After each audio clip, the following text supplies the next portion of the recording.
Hi views, మీకు తెలుసా channel. ఈ ఛానల్ రోజుకు ఒక కొత్త విషయంతో మీ ముందుకు వస్తుంది. ఈ రోజు విషయం ఏంటంటే, హనుమంతుడే బెర్ముడా ట్రయాంగిల్ ను సృష్టించాడా?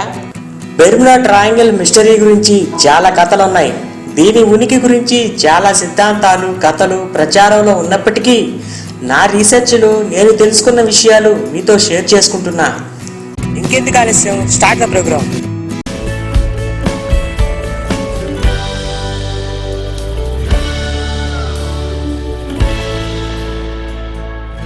దీన్ని ఆంజనేయ స్వామి క్రియేట్ చేసినట్టు స్పష్టంగా తెలుస్తోంది. దీని వెనుక ఉన్న సిద్ధాంతం శివపురాణంలో చెప్పబడింది. అది ఏంటంటే, దైవశక్తి మరొక రూపంలోకి బదిలీ అవుతుందని, అంతేగాక అద్భుత శక్తి ఇందులో దాగి ఉన్నాయని, లేకపోతే గ్రహంలో ఏదో ఒక పదార్థ రూపంలో బంధించబడినదని చెప్పబడింది. అంతేగాక యుగాల మధ్య తేడా ఇప్పటి మనుషులకు అప్పటి హిందువులకు చాలా తేడా ఉంది. బెర్ముడా ట్రయాంగిల్ ను డేవిల్స్ ట్రయాంగిల్ అని కూడా పిలుస్తారు. ఇది వాయువ్య అట్లాంటిక్ మహాసముద్రంలోని ఒక ప్రదేశం. ఇక్కడకు వెళ్లిన నౌకలు, విమానాలు అనుమానాస్పద స్థితిలో అదృశ్యమైపోయాయి. ఇలా జరగడం భౌతిక శాస్త్రానికి అంతు చిక్కడం లేదు. ఈ నౌకలను కనుక్కోవడానికి ఎటువంటి ఆధారాలు లభించడం లేదు. ప్రపంచవ్యాప్తంగా ఉన్న శాస్త్రవేత్తలకు, భౌతికవాదులకు ఆశ్చర్యపరుస్తున్న విషయం ఏంటంటే, ఈ ట్రయాంగిల్ యొక్క అపారమైన నిర్బంధించే శక్తి భౌతిక శాస్త్రంలోని ప్రాథమిక నియమాలను కూడా పాటించడం లేదట. ఈ ప్రాంతంలో దెయ్యాలుంటాయని చాలా మంది నమ్ముతారు. అందుకే ఈ ప్రదేశాన్ని డేవిల్స్ ట్రయాంగిల్ అని కూడా అంటారు.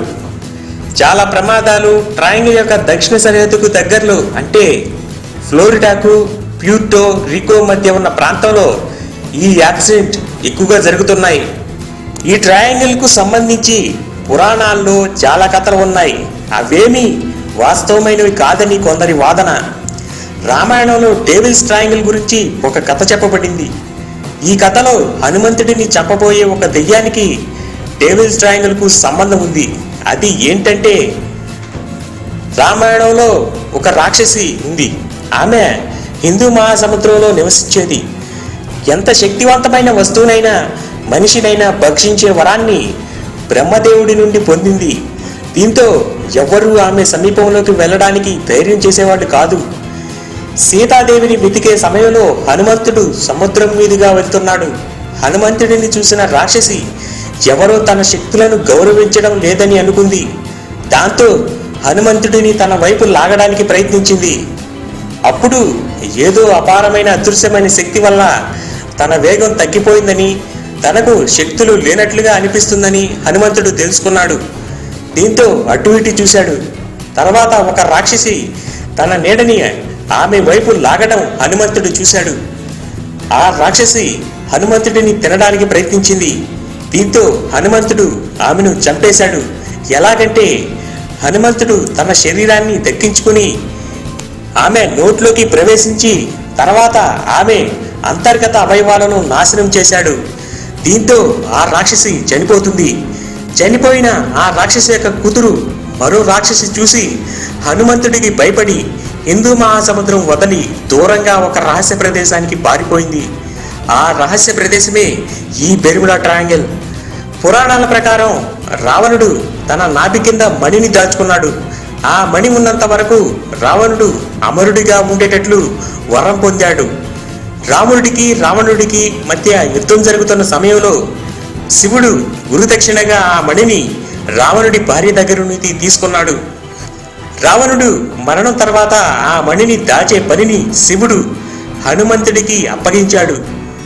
ఈ మణి యొక్క అపారమైన శక్తిని నియంత్రించలేని పవర్ని లోనికి తీసుకోగల ప్రదేశంలో ఆ మణిని దాచిపెట్టాలి. ఎందుకంటే ఆ మణి చాలా శక్తివంతమైనది. అంతేకాదు, దీని ప్రభావం ముందు తరాల వారి మీద కూడా పడుతుందని చెప్పాడంట.